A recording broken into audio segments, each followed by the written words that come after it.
আমরা যেহেতু বাঙালি তাই আমরা শীতের সিজনটাকে বলে থাকি পিঠার সিজন। খেজুরের গুড়, খেজুরের রস দিয়ে নানা ধরনের পিঠা তৈরি করে থাকি। তার মধ্যে অন্যতম পিঠা হচ্ছে এই মেলা পিঠা, যেটা হচ্ছে অঞ্চলভেদে একেক জায়গায় একেক নামে পরিচিত। কেউ বা হচ্ছে দোল্লা পিঠা, আমরা যেহেতু চাঁদপুরের আমরা এটাকে গোল্লা পিঠা বা গোটা পিঠা বলেই থাকি।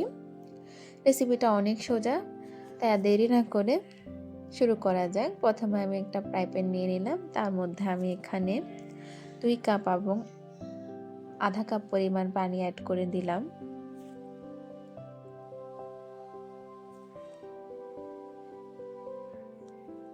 এর মধ্যে আমি আরও অ্যাড করে দেব 1 টেবিল চামচ পরিমাণ লবণ।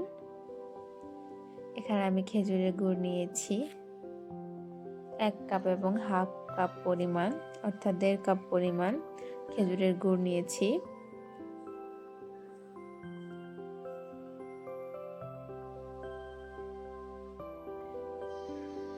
এরপরে ঢাকনা দিয়ে রেখে দেব বলক আসা পর্যন্ত। দেখতেই পাচ্ছেন বলক চলে এসেছে। এরপরে হচ্ছে একটু নেড়ে চেড়ে আমরা এর মধ্যে অ্যাড করে দিব 2 কাপ পরিমাণ চালের গুঁড়ো। এখানে অবশ্যই চালের গুঁড়োটা ব্যবহার করতে হবে, আটা বা ময়দা দিয়ে পিঠাটা হবে না, তাই অবশ্যই এখানে চালের গুঁড়োটা ব্যবহার করতে পারবেন। আমি এখানে আধা কাপ পরিমাণ নারকেল আমি এখানে কুচিয়ে একদম গুঁড়ো করে নিয়েছি। আর 1 কাপ পরিমাণ নারকেল আমি এখানে ছোট ছোট করে কেটে নিয়েছি, যাতে দাঁতের নিচে পড়লে ভালো ফ্লেভার আসে। আমি এখানে মোট 1.5 কাপ পরিমাণ নারকেল ব্যবহার করেছি। এরপর আমি এটাকে ঢাকনা দিয়ে 5 থেকে 6 মিনিট জাল দিয়ে নিব। মাঝখানে ঢাকনা উঠাবো না বা নাড়া দিব না। দেখতেই পাচ্ছেন 8 থেকে 9 মিনিট পরে আমি ঢাকনাটা উঠিয়ে ভালোভাবে মিক্স করে নিব।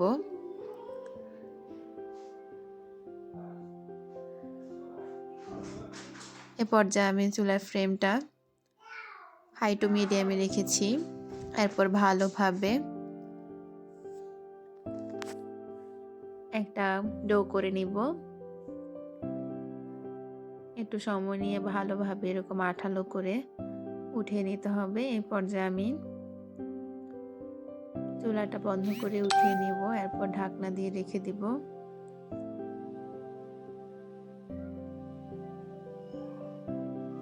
গরম থাকতে ডোটাকে ভালোভাবে মুথে নিতে হবে। ডোটা যত ভালো মুথে নেবেন তত ভালো একটা স্ট্রাকচারে পিঠাটা তৈরি হবে। এই পর্যায়ে আমি একটু ঠান্ডা পানি নিয়ে নিব। ঠান্ডা পানির মধ্যে হাতটাকে ভালোভাবে ডিপ করে নিয়ে এরপর নিব, যাতে হাতে অত পরিমাণ। আমি এখানে মিনিট 5 ধরে ভালোভাবে ডোটাকে মুথে নিয়েছি। যত ভালোভাবে মিহি করে নেবেন পিঠাটা খেতে তত মজা হবে। পিঠার মেইন জিনিসটাই হচ্ছে এভাবে ভালোভাবে ডো তৈরি করাতে গরম থাকতেই করতে হবে।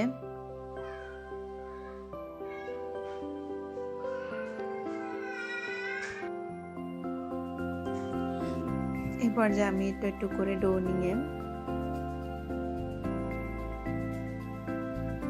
এরকম ভাবে গোল করে নিব। হাতের সাহায্যে গোল করে নিয়ে এভাবে দেখতে পাচ্ছেন যেভাবে দেখাচ্ছি সেম প্রসেসেই করতে হবে। প্রসেসিংটা খুব ইজি। দেখতেই পাচ্ছেন কত সুন্দর একটা লুক এসেছে। আর খেয়াল রাখতে হবে কোথাও যাতে ফেটে না যায়, যাতে এরকম মিহি একটা গোল্লা তৈরি করা যায়। রুটির মতো রুটির গোল্লাকে আমরা যেরকম গোল্লা করে থাকি সেম ইয়াতে করতে হবে।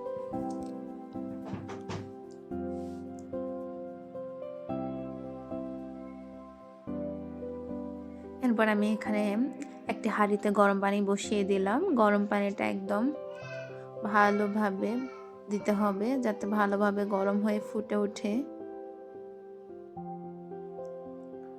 এ পর্যায়ে আমি ছাঁকুনির মাঝখান বরাবর পিঠাগুলো দিব, উপরে দিব না। উপরে দিলে পিঠাতে ভাপ লাগবে না, তো করে পিঠার টেস্টটা ভালো আসবে না। একটু তেল ব্রাশ করে নিচ্ছি, যাতে করে ছাঁকনিতে পিঠাটা লেগে না যায়। এরপর আমি এক এক করে পিঠাগুলোকে দিয়ে দিব আর হাঁড়ির মাঝখান বরাবরই দিব।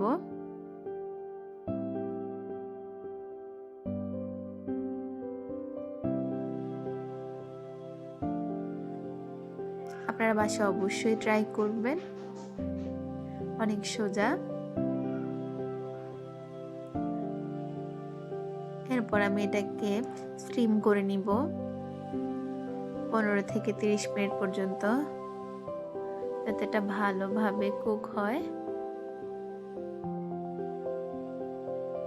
আর অবশ্যই ঢাকনার মধ্যে যে ছিদ্রটা থাকে সেটা বন্ধ করে দিবেন, এতে করে ভাপটা ভালোভাবে পিঠাতে লাগবে।